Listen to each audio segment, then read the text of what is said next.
Բարձրագույն պարգևներ, հուշամեդալներ, պատվոգրեր, յուրաքանչյուր տարի հասարակական, քաղաքական, մշակութային գործիչներ պարգևատրվում են իրենց ոլորտում ներդրած ավանդի համար։ Ինչպես են առաջադրվում նրանց թեկնածությունները, անկախության 25-ամյակին շատերը պարգևատրվեցին։ Ինչպես է որոշվել արժանավորների ցանկը, նույնիսկ մարզային իշխանությունները չունեն հարցի պատասխանը։ Իրադարձություններն ըստ հաջորդականության, նախ ամենասկզբից Հայաստանի Հանրապետության անկախության 25-ամյակի առթիվ Շիրակի մարզում պարգևների հանձնման արարողությանը ոչ բոլոր լրատվամիջոցների ներկայացուցիչներն էին հրավիրված։ Օրինակ Ռադիո Հայ Գյումրի ռադիոկայանն ընդհանրապես տեղեկացված չէր։ Ստացվում է, որ ըստ կազմակերպիչների մարզում լրատվամիջոցները միայն հեռուստաընկերություններն են։ Երեկոյի ընթացքում Հանրապետության նախագահի անունից պարգևներ շնորհվեցին Մովսես Խորենացի, Մխիթար Հերացի, երախտագիտության համար եւ այլն։ Պարգևատրվեցին մի քանի ոլորտների ներկայացուցիչներ։ Ով էր միջոցառման պատասխանատուն, հարցն այդպես էլ մնաց օդում կախված։ Փորձեցինք հետաքրքրվել Շիրակի մարզպետարանից։ Գործն անգամ հարցազրույցին չհասավ։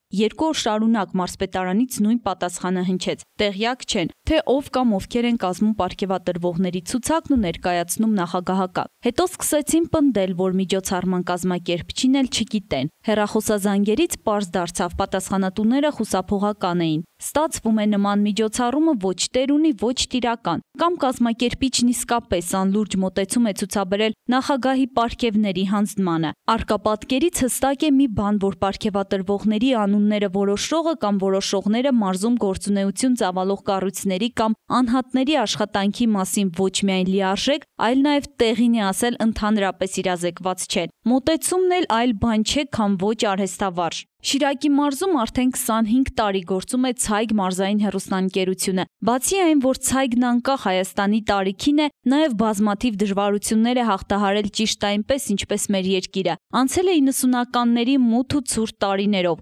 շարունակելով հետևել ու շիրակցիներին ներկայացնել երկրում տեղի ունեցող բոլոր իրադարձությունները։ Արցախյան ազատամարտից մինչև քաղաքական թոհուբոհեր, ընտրապայքար ու բողոքի ակցիաներ, պարտություններ ու հաղթանակներ, անհաջողություններ ու նվաճումներ։ Ցայգի ուղին երկար է, ասելիքը շատ։ Ցայգ հեռուստաընկերությունը բազմաթիվ միջազգային մրցանակների արժանացել, սակայն տեղի իշխանությունների կողմից պատշաճ ուշադրության չի արժանացել։ Սա միայն ներածական։ Հարցերի հարցը շարունակում է մնալ այն, թե ինչպես կարող էր այն, մեղմ ասած, վրիպել պատասխանատուների աչքից։ Հեղինե Մանուկյան, Արթուր Մարգարյան, Այսօր։